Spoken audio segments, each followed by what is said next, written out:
All right, so you know how we took a look at your Duke bill, we were able to average out that your electric bill is generally around $130. Mm-hmm. All right, so right now you're paying an average on your electric bill for $130. Mm-hmm. Right?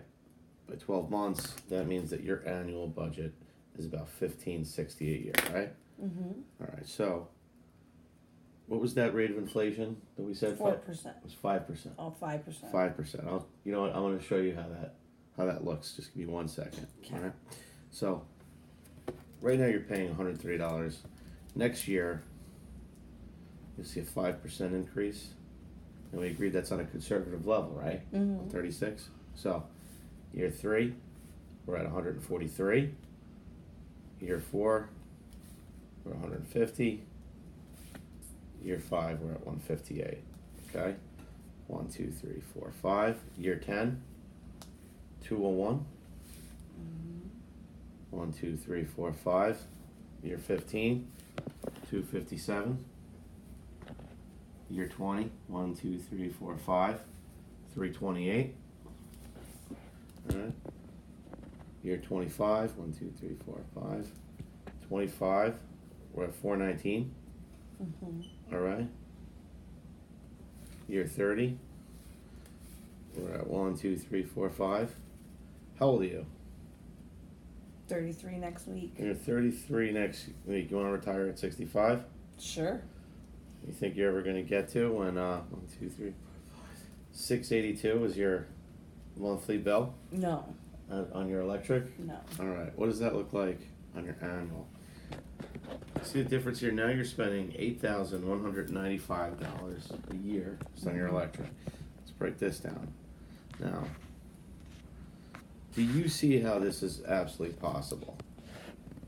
Or do you think that this is impossible, case scenario, given these numbers? Oh, it's possible. You think it's possible? Mm-hmm. You know, a lot of homeowners will tell me they don't think that this is possible. Well, do you know what gas was back in 1999? It's like 90 some cents a gallon or something. It's right here. I'll show you. I'm going to break this down. So, if you look here on Google, right? Gas price in 1999, right? Here we say CNN, gas price drops below $1. So back in 1999, gas was around 99 cents, right? Mm-hmm. Okay. What's gas around now? I don't even know. Okay. 2 something. Well, the national average, and you can see it right here. Yes. Gas is $2.70, Mm-hmm. right? So, let's say, you know, I got my license back in 99, so I was born in 83, Mm-hmm. right? Cost me $16 to fill up my tank, right? So $16, you fill up twice a week as a commuter, $32 a week, Mm-hmm.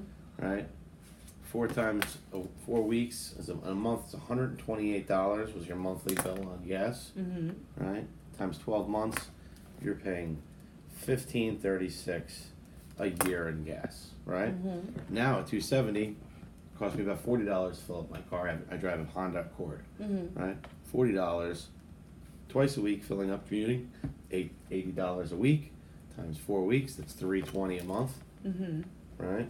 $320 a month times 12 months, $38.40, Mm-hmm. right?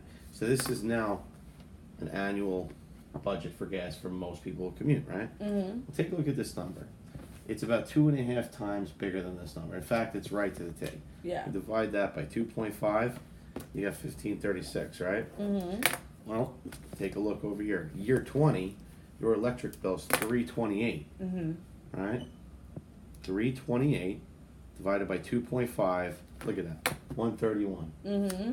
2.5 times more what it was 20 years later. It's on your electric bill. Right. What's the difference between gas and electric companies?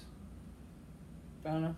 Okay, so remember we were talking before about how electric companies are a monopoly? Oh, yes. All right, so when you're driving down the street and you see a gas station that's selling gas for $2.76 and it's Sunoco, and Exxon's across the street for $2.72 a gallon, where do you go?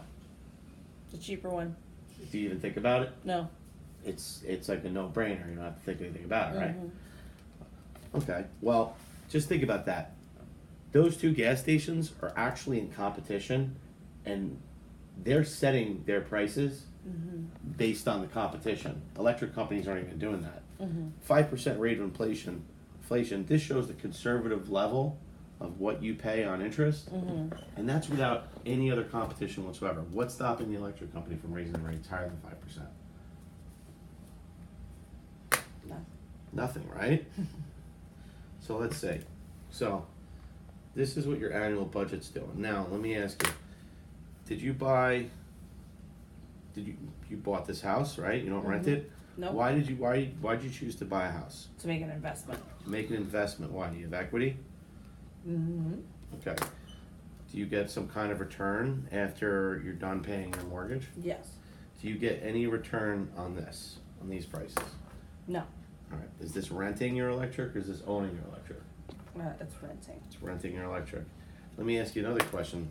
When you bought this house, did you buy it cash or did you take out a mortgage? Mortgage. Took out a mortgage. All right. So you remember when you were going through all that paperwork and filling everything out, and you get to that last page. Do you remember what that last page was?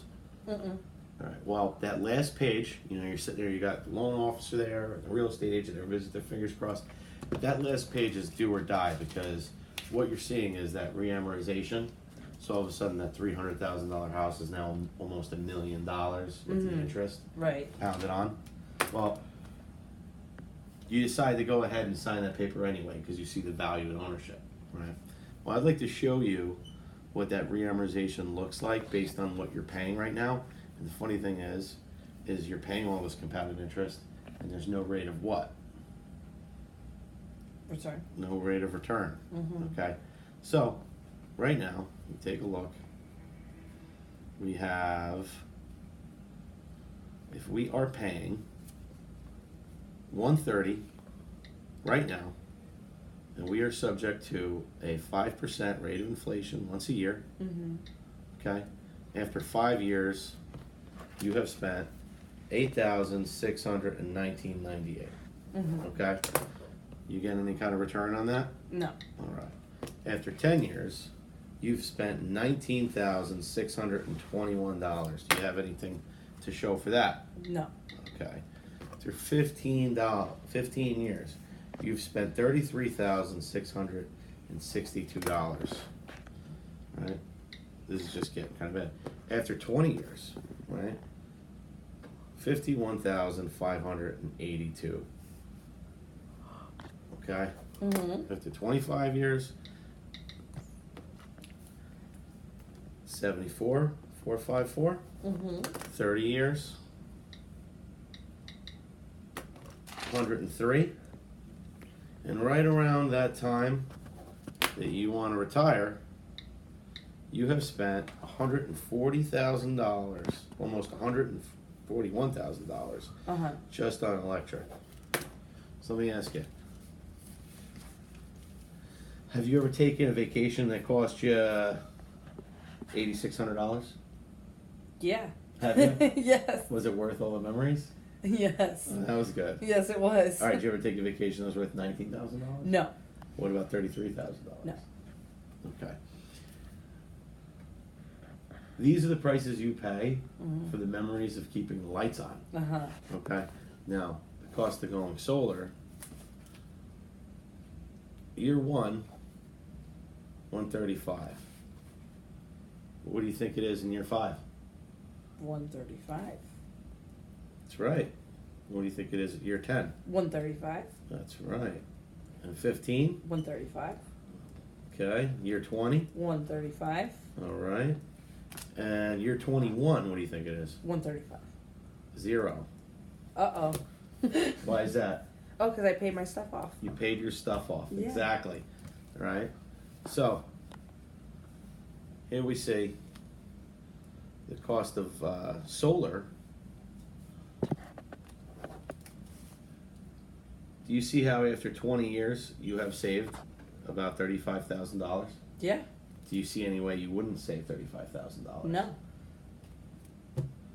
So all we have to do at this point is see if you qualified, and if so, secure that qualification by securing some loan documents as well as scheduling a site assessment and an interconnection agreement, okay? Okay. Alright, sounds good. Cut.